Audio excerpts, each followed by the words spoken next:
তো আগে আমরা বলতাম যে আপনারা বোনদেরকে নিরাপদ রাখেন, এখন বলতে হবে ভাইদেরকেও নিরাপদ রাখেন। শেখ মুজিবকে মহিমান্বিত করে তারা ইতিহাস বর্ণনা করছে, যেখানে মহান স্বাধীনতার ঘোষক, যেখানে কালুরঘাট বেতার কেন্দ্র থেকে উনি নিজে কলকাতার ফোর্ট উইলিয়াম মিউজিয়ামে, তারা অন্য দেশ ভিন্ন দেশ ভারতে, তারা কলকাতার ফোর্ট উইলিয়াম মিউজিয়ামে একজন মাত্র মুক্তিযোদ্ধার ছবি আড়াআড়িভাবে রাখা, যে হাত উনি কোনাকুনি করে দাঁড়িয়ে আছেন, সেটা হলো শহীদ রাষ্ট্রপতি জিয়াউর রহমান বীরুত্তম।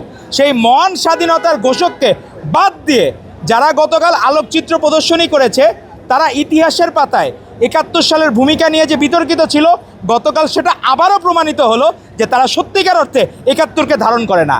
এবং তারা ২৪কে নিয়ে যে বেচা বিক্রি শুরু করছে, তাদের কোনো কিছু বিক্রির আর কোনো কিছু নাই। ৭১-এ তাদের কোনো ভূমিকা ছিল না, তাদের ভূমিকা ছিল রাজাকারের ভূমিকায়, আল বদরের ভূমিকায়, আল শামসের ভূমিকায়, আর দর্শকের ভূমিকায়। তাদের অনেকগুলো ভূমিকা ছিল। ৭১-এও তারা ভূমিকা রাখছিল, এই সব চরিত্রে তারা অভিনয় করছে। ২৪-এ তারা গুপ্ত থেকে হয়তোবা, তারা বলতে জামাত আর শিবিরের কথা, যে আমরা স্পেসিফিক করে যে যারা গুপ্ত থেকে এই ২৪-এর গণ অভ্যুত্থানে অবশ্যই হাসিনা বিরোধী আন্দোলনে যারা ছিল তাদেরকে আমরা অ্যাপ্রিসিয়েট করি, কিন্তু মুক্তিযুদ্ধকে বাদ দিয়ে, ৭১কে বাদ দিয়ে, ৭১-এর স্বাধীনতার ঘোষককে বাদ দিয়ে যদি কোনো ইতিহাস রচনা করার অপচেষ্টা করা হয়, তাহলে বাংলাদেশের মানুষ ১২ই ফেব্রুয়ারিকে তাদেরকে যেমন প্রত্যাখ্যান করেছিল, ভবিষ্যতেও তাদেরকে সকল জায়গায় প্রত্যাখ্যান করবে। এবং আপনি দেখবেন মিডিয়াতে প্রতিদিন আপনি স্ক্রল করলে দেখবেন জামাত নেতার চারটা বিয়ে করার পরও পরকীয়া করতে যায় ধরা খাইছে। দেখবেন যে সমকামিতার জন্য ধরা খাচ্ছে, আবার রুমও ভাড়া দেয় নাকি। ঢাকা বিশ্ববিদ্যালয়ের পবিত্র ক্যাম্পাসকেও তারা বিভিন্ন জায়গায় ভাড়া দেওয়ার জন্য ব্যবহার করতেছে।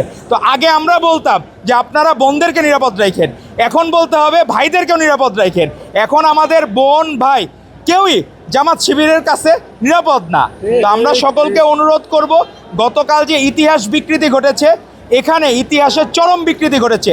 মহান স্বাধীনতার ঘোষক হিসাবে ভারতের প্রেসিডেন্ট পর্যন্ত নীলাভ, যে উনি নিজেও বলেছিলেন যে মহান স্বাধীনতার ঘোষক শহীদ রাষ্ট্রপতি জিয়াউর রহমান বীরুত্তম, প্রত্যেকে এটা সবচেয়ে এস্টাবলিশ সত্য।